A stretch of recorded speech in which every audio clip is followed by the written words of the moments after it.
Welcome to Consciousness Chronicles. I'm Linda, and this is my friend, Millie. Yes.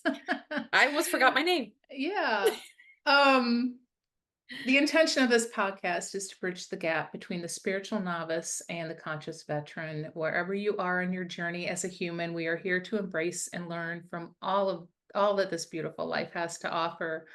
Our show is designed to be fun, take deep dives filled with raw, sometimes racy humor, and maybe some tears along the way. It just depends on what we pull from our magic little bag of subjects. So, shall we embark on this journey today? Embark. Okay. Let's see what we got in here. All right. Cool. Shake it up. And let's see. Get vulnerability. Did I spell That's a it good one. right? They can't see it. Yeah. Don't look at the spelling. Tell me what that means to you. Vulnerability.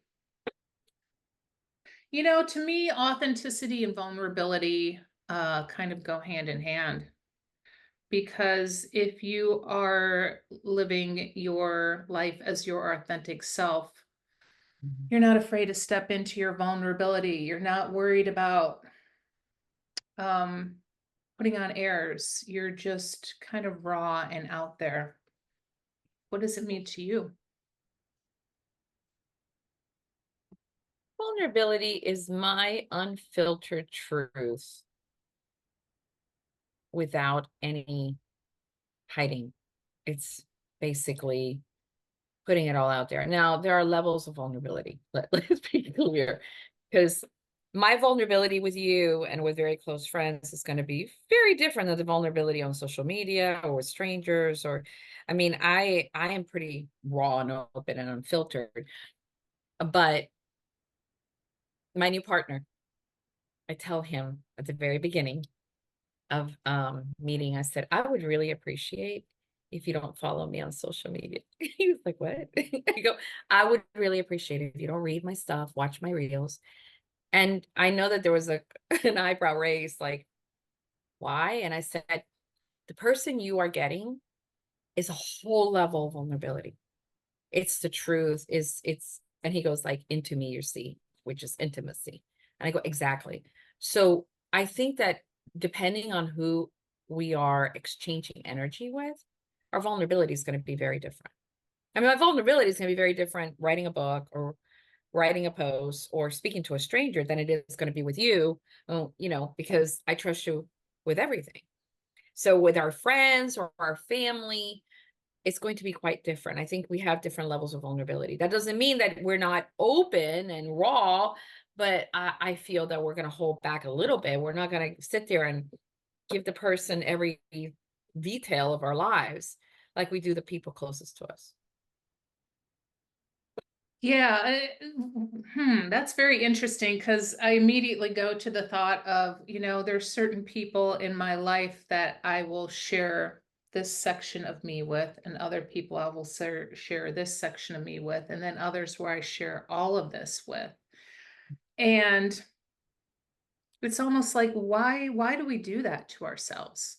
Why can't we just be all that we are all the time, uninhibited, raw, our authentic selves, being vulnerable? Um, and those that want to judge us and put labels on us and all of that, just say adios, sayonara. Well, I think you and I, the older we get, the more we're doing that. I've cut out people in my life that I no longer trust because I I don't feel safe in being who I am, or it rubs them the wrong way, or their belief system is completely different, whether it's political or religious. It's not that I am filtering myself to make them feel better. It's basically, this is who I am. Take me or not take me. And since you're not taking me, bye. And I do it in a very loving manner or not. I just like, I am great. And this is not a good trait in me. I am great about cutting people off. When I'm done, You'll know because I block you. I will block you on my phone. I will block you on social media. I am done. I have those days of trying to, find a way nicely. No, if I find Mhm. zero respect for who I am without me hurting you, and it continues to show up, my vulnerability is bye bye, ciao, ciao. I'm not doing this. So we're done. And I could have a conversation with that person and say, point out, I didn't like this. I don't appreciate this. And if But that what's the point? person bulldozes over that, then I'm done. And I'm great about setting those. I mean, I really am. I surprise myself sometimes and go, oh wow, I did that. Did that really quick. Where before I wouldn't, I just waste my energy and time, you know, trying Why to does it take us to get to this point in our life? Why do we have to get to that second 50 years to get that way? It'd be great if we could just do it straight out of the gate, but because we there's were so many programmed. errors being put on by people. We were programmed. Our generation was programmed to respect, put up, deal with it. What was it?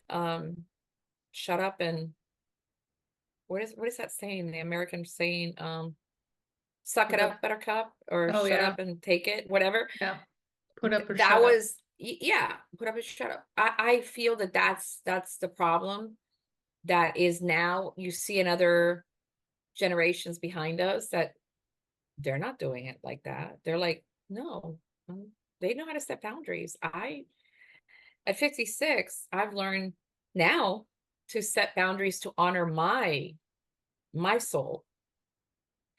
Just because somebody is in your life or somebody is a blood relative, doesn't give them the right to dictate your worth. Yeah. And part of our vulnerability is showing up and honoring ourselves and others by our perception of how we see life. Because my vulnerability is going to be very different from yours. It's like the fingerprints. It's rare, it's unique, it's everyone has a level of vulnerability. And I think, like you said, it's authenticity. And that's a huge word for me. Now, like if you're not authentic, I really don't want to spend time with you. If you're just, and I see this in Miami, and I'm just picking a city. Whew, the amount of false and pretense and people trying to keep up with the Joneses. It's a city that is all so materialistic.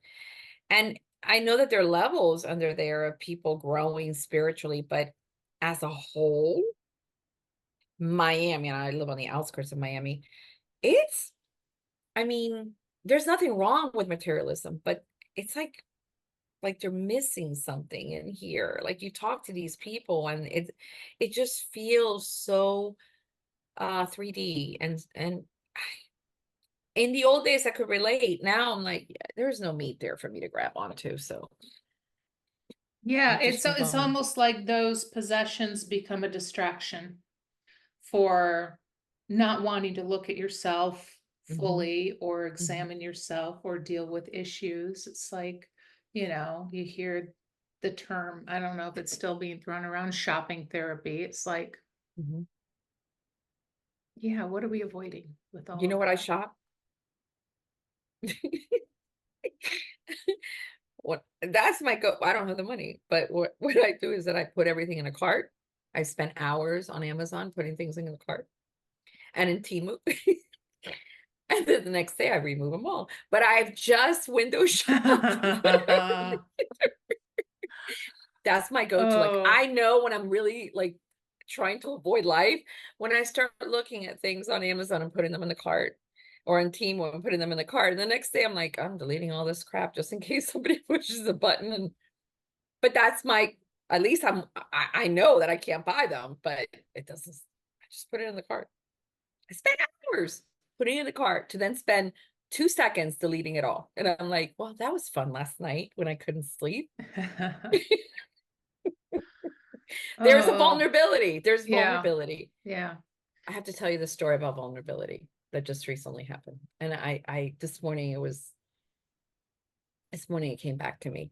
So I recently went with my significant other on a trip, and we were staying in this hotel, and the lotion in the bathroom of this hotel was magnificent. I mean, it was just like yummy. And it was nailed to the wall. It was this big thing nailed to some apparatus, and you couldn't get it out. And I am like squeezing that thing, and he's hearing it from the room. It's like, there's nothing in there. You can't get anything out. Oh, I'm going to get some out. And I have lathered myself already for 2 days on this thing. Every time I would go use the bathroom and I wash my hands, I lather myself. I was like, this thing was so delicious. So I go into meditation, and he goes downstairs to get a cup of tea, and he comes back a little while later. Some lady knocks on the door, and he opens the door, and she brought a whole thing of the lotion. Linda, I sat on that bed crying as if somebody had given me a diamond ring or a car or bought me a house. He looked at me, it's just lotion. But I couldn't stop crying, because in that moment of vulnerability, I realized that no one ever pays. All the men in the past have never really paid attention to the simple things of how do I make my bed, or how I put my dishes away, or there's certain things that, when I'm really stressed, that I actually do to myself, and he catches it. And it's those simple things. Like, and so when something like that, the whole of me just broke down in tears. My vulnerability was my entire soul was so wide open that I couldn't explain. And it's okay. Thank God he holds space, and he doesn't judge, and he just allows for it, and then hugged me, and he went on to his meeting. And I was like, I couldn't get, I mean, then I'm in the bathroom with, with the lotion, putting it all over me. And every time I would put it, I'm like, it's ridiculous. But we are so starved as a society to be seen and loved and appreciated. And so we hold onto these walls, these layers like an onion. We hold on tightly because we're afraid that if we actually show our desires and what we love, we are going to be judged. We're going to be judged. Mhm. It's like this book. As much as I loved when that book came out after the court thing, I can't even market my book, because it was used in a court of law to show that I was crazy. You talk about your vulnerability Wow. being front and center in a court of law to to just twist and turn to show that my spirituality is mental illness. I have a hard time even coming to terms with the fact that, why did I write that book? And I know why I wrote the book. I had to write the book. It was a healing, just like yours is a healing process. But my vulnerability, every time somebody has messaged me about your book is this, I immediately hold my breath. And even though they're saying good things, it's not, I mean, they're praising their story, sharing their story with me. The level of vulnerability that I poured into this book, my heart and soul into it, and then it got twisted and turned. Oh, yeah. I mean, I know that I'll heal from that, but it's just very raw. It's only been a few months. And I I think that that's the problem that we have in our society, that when we choose to open up, and the world is so wounded, that if it's not in the same alignment or in the same experiences, we immediately attack on social media, we immediately shut down. And what does that do to a person's authenticity, their truth, their vulnerability, their voice? I have a friend who recently went to um, a gifted healer. She is not a crier. She holds things really tight. And she goes to this healer, and the healer says she has this throat issue. She's constantly clearing her throat. And the healer said to her, those are your tears drowning. Your tears are stuck in your Oh, throat. They're ooh. drowning. And when she tells me this, I was like, oh my God, that's exactly what it is. Know this woman for years. And so she finally started releasing. And guess what? She doesn't have that anymore. Mm. Her vulnerability, she's so afraid of being vulnerable with the world that she would rather swallow her tears than actually let them go. I mean, basically, that's what many people do. And so I realized that a lot of times when I'm talking to somebody, I started going back in my head all the times that I'm in a session with somebody and they clear their throat. And you can see that they don't feel comfortable sharing. That's exactly what they've been doing. They've been swallowing their tears instead of allowing the tears to come up and out. Mm. Wow, that's powerful. It is. How about you? When was the last time that you felt that you were super vulnerable and that did it go okay? Did it not go okay? Well, one that comes to mind for me is when I was stepping into my full spiritual self. I, my husband always knows I'm a little bit different, I'll say. Um, I love your but difference. when I wanted to start my own practice, build my website, do all those things, start having sessions, start painting soul dragons for people and doing readings, I was just like, okay, how can I hide this? And then I'm thinking, this person I have committed to for the rest of my life here on this planet, and I'm hiding from him. Why am I afraid to be who I really am, to open up and share that? And I just decided one day that, you know what? He's either going to accept it and we're going to go forward, or he's not going to accept it and I'm Mhm. going to go forward by myself. And I just started being vulnerable about everything that I was doing, sharing how I felt about sessions, sharing things that were going on in sessions, sharing that I'm building a website, and it went fine. Nothing changed, Mhm. Well, you he married know? you knowing who you are. It's not like, you know what I Right, but I mean? wasn't fully stepped into that Right, person. right. When we got together, I was still very much in what you would call the 3D self.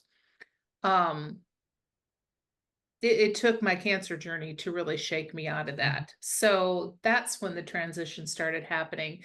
And it was pretty gradual. So yeah, he probably innately knew, but it was scary to open up and share that side of me, even with somebody that close to me. Those are usually the ones that we're more afraid of. Because you don't want to lose that. You don't. But I also feel that you're doing an injustice to the relationship and to yourself if you do not show Absolutely. up as your truth. Yep. Because, first of all, your soul is dying little by little because you can't step into your power. Second of all, they met you. They have to have some kind of inkling. Like my ex-husband met me, woo woo. He knew who I was. He knew exactly what I did. And yet, years later, it's come out as if I'm mentally ill. And to be honest with you, I'm so grateful that there was always a stop with me that I didn't share wholeheartedly. Like there was always this knowing that there was a danger in our relationship if I actually gave all of me. So I always kept pieces of myself in there and I would start a conversation and then I was like, I would change it and change it to something else because I knew the minute that it started coming out of my mouth that, oh, yeah, I am not going to be safe if I say this. That's horrible. If you live with somebody, if you're Yeah. married to somebody, if you're in a relationship with somebody, and you feel that you can't honor your essence completely, you are definitely not in the right relationship Right. because your soul knows by the reaction of your body that something is not right. And with my second husband, Lord, he had no, I mean, bless him. It's not that I didn't share. It was, first of all, I was very young. But second of all, we were, he was 18 years my senior. He was Cuban. He was very Cuban, like from like he was like Fidel Castro, you know, and he was a religious man. So for him, there wasn't a conversation about politics or religion ever. Those two things we were never going to agree. And I made it very clear from the very beginning. This is not something that we're going to. So what other than raising children and owning a business and where are we going to eat this weekend? Because we were big foodies. That was it. That was the extent of my relationship with him, mostly business. I mean, we had a very successful corporate business. What an injustice you did in your first marriage. What an injustice I've done in my relationships to not show up as the real Millie. And we do this with employees, we do this with employers, we do this with friends. I mean, I hope that people have their tribe that they can actually just come out and say, I mean, Yeah. you guys are never shocked by the stuff that comes out of my mouth, but other people are. I mean, I have no problem going, oh, you know, it's I just find it so interesting that vulnerability is still such a big issue in our society.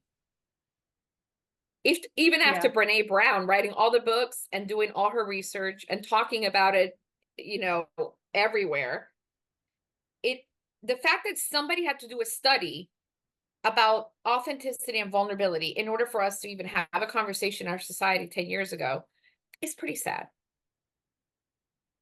Yeah. Well, that's because judgment is so powerful. So powerful.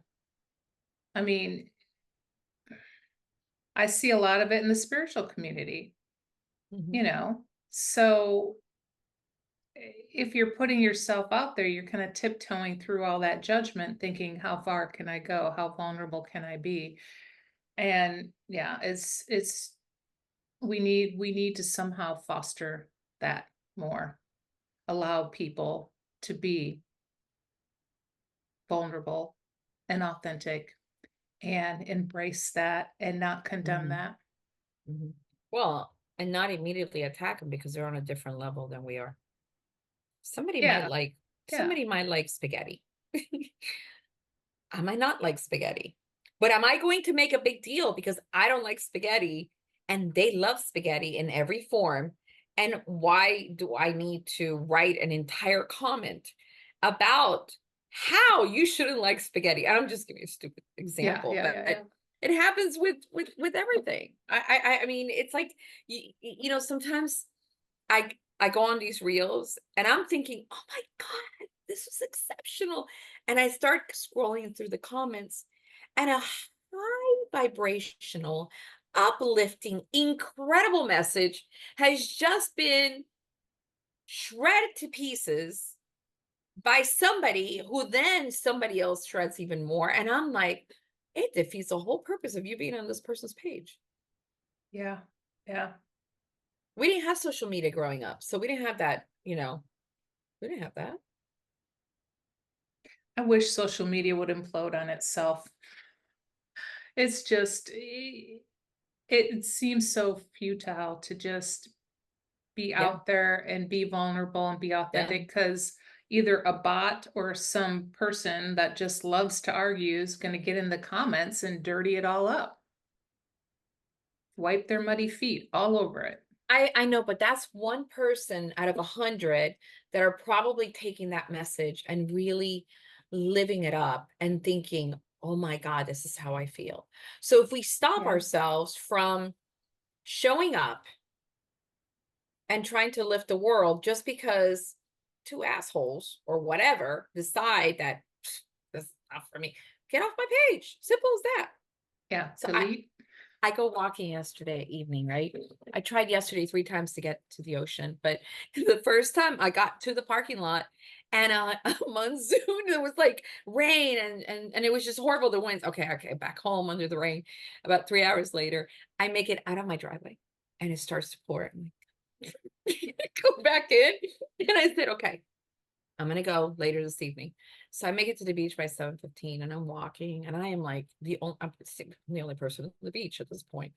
And then I see this older couple sitting down, smoking cigars and having their wine coolers and a beer.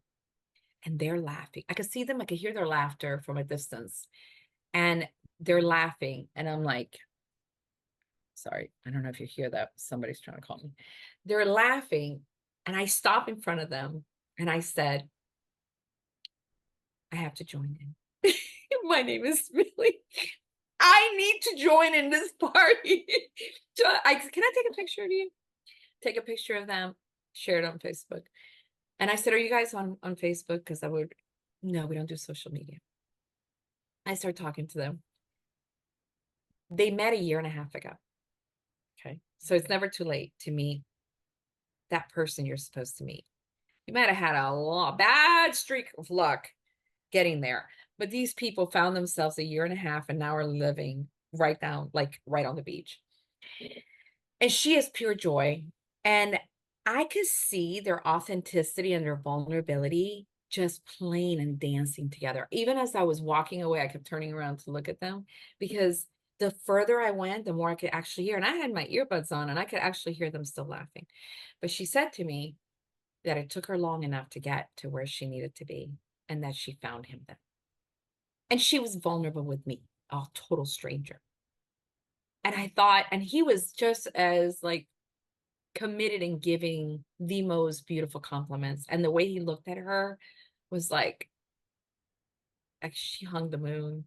She was the cat's meow. Like she was dessert. It was like I felt actually a little bit of I felt like I was like witnessing this incredible dance. And oh my God, to witness that vulnerability between two people, I can't even. It just feels that's my favorite thing about like people watching.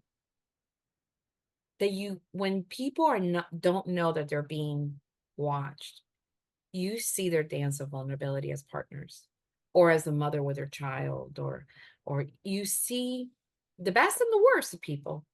But if you just observe, you see a little bit of yourself in that dance. It's beautiful. And then when I was passing back, I stopped and he offered me a pop. And I go, no, I'm good. Thank you. It's the car. And I go, no, I'm good. Thank you. And then he told me a little bit more about himself. And I said, I'm going to go jump in the water before it gets any later. And from a distance, I was watching them. They were there for quite a long time. And they go every evening when it's a good evening and they sit by the water. And that's their time. I have another couple in the morning that they've been together for over 53 years. And they sit every morning to watch a sunrise. And I go, that time, there are no words. Beautiful. Oh, my dear. Thank you. This has been awesome. Thank you for sharing. Thank you. I love you. I love you. And everybody, tell us how you're vulnerable. Share your vulnerability stories below. We'd love to hear. Please. All right, my dear. Bye, Bye-bye. honey.